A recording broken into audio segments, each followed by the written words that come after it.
बोलो करणी मात की, राजा रघुनाथ सिंह जी की। मंच पे विराजमान आज के इस कार्यक्रम के मुख्य अतिथि आदरणीय राजेंद्र सिंह जी राठौड़ साहब, आदरणीय गोपाल सिंह जी ईडवा साहब, भाई सरवण सिंह जी बगड़ी और पूरे राजस्थान ही नहीं पूरे हिंदुस्तान में युवाओं की धड़कन भाई रविंद्र सिंह जी भाटी, आदरणीय बड़े भाई मान सिंह जी किणसरिया, भाई जितेंद्र सिंह जी जोधा,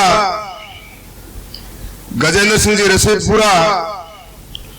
प्रभु सिंह जी प्रधान,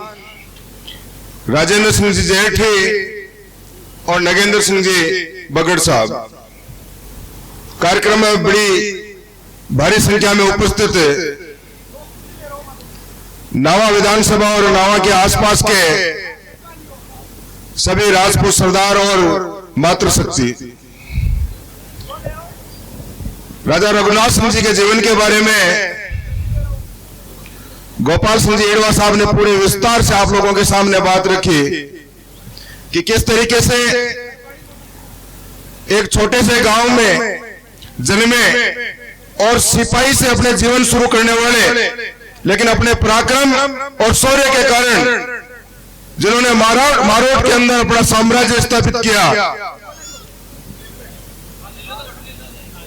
जिन्होंने पूरी ताकत के साथ के अंदर मुगलों से जो लड़ाई लड़ी, आज उनको हम पूरी श्रद्धा के साथ में नमन करते हैं। और साथ ही साथ के अंदर एक उदाहरण भी है कि मारोट के अंदर मुगलों की उस लड़ाई के अंदर राजा रघुनाथ सिंह जी के जो सेनापति थे वो बहादुर खान जी थे, जिनकी मजार भी आज मंदिर के साथ साथ के अंदर बनी हुई है। भाई जितेंद्र सिंह जी ने राजनीतिक बात रखी, मैं भी बहुत ही कम समय के अंदर आप लोगों के बीच में अपनी बात रखना चाहूंगा कि आज का जो समय है इस लोकतंत्र के अंदर राजतंत्र की जो हमारी जो ताकत थी, राजतंत्र के अंदर हमारे बुजुर्गों ने जो 36 कौम के लोगों की, गरीब की, गाय की, गऊ की जो सेवा की, रक्षा की और अपने शौर्य और बलिदान के कारण उस राजतंत्र के अंदर कई महापुरुषों को आज भगवान के रूप में पूजा जाता है। और बहुत सारे हमारे महापुरुष हैं जिनको हम अपने प्रेरणा के अंदर लेते हैं, परंतु इस लोकतंत्र के अंदर साथियों जब तक हम अपनी ताकत और एकजुटता को प्रदर्शित नहीं करेंगे, अगर हम अपने इस ताकत को सही समय के ऊपर उपयोग नहीं करेंगे, तो गोपाल सिंह जी ईडवा साहब जो उदाहरण आज आप लोगों ने पेश किया था वो उदाहरण आगे भी आएगा, क्योंकि डीडवाना जिले के अंदर 5 विधानसभाएं और 5 विधानसभाओं के अंदर भारतीय जनता पार्टी ने 3 राजपूतों को टिकट दी, लेकिन परिणाम जो हमारे सामने आया, कहीं ना कहीं कमी न मान सिंह जी की है, न जितेंद्र सिंह जी की है, न करणी सिंह जी की है। अगर उसमें कहीं ना कहीं कमी है तो वो कमी श्याम प्रताप सिंह की है और वो कार्यकर्ताओं की कमी है। आज हम जब राज के नजदीक है, भाई जितेंद्र सिंह जी अभी बता रहे थे पंचायत राज को लेकर के, ये तो हमारा सौभाग्य है राजेंद्र सिंह जी, आप बैठे हैं राजस्थान की उस कमेटी के अंदर कि हम हमारी पीड़ा आपके सामने रख देते हैं। जब भी कोई व्यक्ति पीड़ित या जिसके ऊपर भी कोई शोषण होता है, अन्याय होता है, तो राजस्थान के अंदर एक ही दरवाजा है जहां पे लोग जा सकते हैं, वो है राजेंद्र राठौड़ का दरवाजा। भाई जितेंद्र सिंह जी, मैं देख रहा हूं उनके साथ में हम काम कर रहे हैं। इस पंचायत के अंदर भी जो परिसमन हुआ इसके अंदर इन्होंने बहुत ही शानदार तरीके से काम किया। लेकिन अगर आज जितेंद्र सिंह जी राजस्थान के विधानसभा के अंदर होते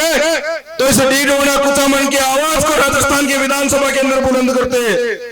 साथियों, यही निवेदन करना चाहूंगा आप लोगों से कि इस लोकतंत्र के अंदर 36 कौम के लोगों को साथ लेकर अन्याय और अत्याचार के खिलाफ डट के हमें मुकाबला करना चाहिए। हमें याद रखना चाहिए हम उस राजा राम के वंशज हैं जिन्होंने सबरी के झूठे बेर खाकर के सामाजिक समरसता का उदाहरण उस समय पेश किया था। उन्होंने केवट के जो मित्रता थी, आप चाहे दुर्गादास राठौड़ का उदाहरण ले लीजिए, चाहे महाराणा प्रताप का उदाहरण ले लीजिए, इन सभी महापुरुषों ने एक जाति और बिरादरी के लिए नहीं, जाति और बिरादरी से ऊपर उठ करके 36 कौम के लोगों की सेवा की थी। और उसी का परिणाम है कि आज हम उन्हें भगवान के रूप में मानते हैं और पूजते हैं। मैं यह अनुरोध और निवेदन करना चाहूंगा, इस मंच के माध्यम से हमारी ये जयंतियां मनाना तभी सार्थक है, चाहे हम दुर्गादास जी की जयंती मनाए, चाहे राजा रघुनाथ सिंह जी की मनाए, चाहे जयमल जी के बताए मनाए, चाहे महाराणा प्रताप के मनाए, और चाहे भक्त शिरोमणि मां मीराबाई की मनाए। ये सार्थक तभी है साथियों जब हम उनके बताए हुए मार्ग पे बढ़ते हुए इस लोकतंत्र के अंदर अपनी ताकत को मजबूत करना करें। मैं राजेंद्र सिंह जी राठौड़ साहब अपनी बात को विराम देने से पहले एक बात बताना चाहूंगा आपको कि एक समय मुझे, जब मैं छात्र राजनीति में था, तो किसी ने कहा था कि लोकतंत्र के अंदर सबसे बड़ी ताकत है या तो आप सांसद बनो या विधायक बनो, और दोनों ही अगर आप किसी परिस्थितियों के कारण नहीं बढ़ पाए तो भाई रविंद्र की पार्टी की तरह ये ताकत इकट्ठी करो कि जिस व्यक्ति के अंदर, जिस व्यक्ति के पीछे जनता की ताकत होती है उसके सामने झुकना पड़ता है। और उदाहरण आप लोगों के सामने, जब इसी राजा रघुनाथ सिंह जी के इस प्रांगण के अंदर जब निर्माण कार्य किया जा रहा था, और उस निर्माण कार्य के बाद में शायद कोई राजनीतिक मजबूरी आ रही होगी लोगों की कि काम करने वालों को मारोट के पुलिस के लोग ले गए थे, और गोपाल सिंह जी और भाई भूपेंद्र सिंह जी जब उनको छुड़ाने के अंदर थाने के अंदर गए, जिस प्रकार का दुर्व्यवहार उनके साथ के अंदर किया गया, लेकिन आप लोगों की ताकत के कारण जब आप लोगों का जब लगा पुलिस को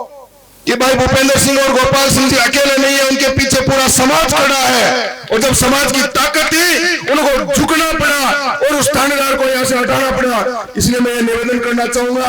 कि एको रखो चेतो रखो, और गोपाल सिंह जी को डायलॉग के आप लोगों ने मैंने बुलाया, मान सम्मान करो और बोलने को मौका दियो, के लिए आप सबका बहुत बहुत धन्यवाद। जय हिंद, जय भारत, जय छात्र। धन्यवाद श्याम प्रताप।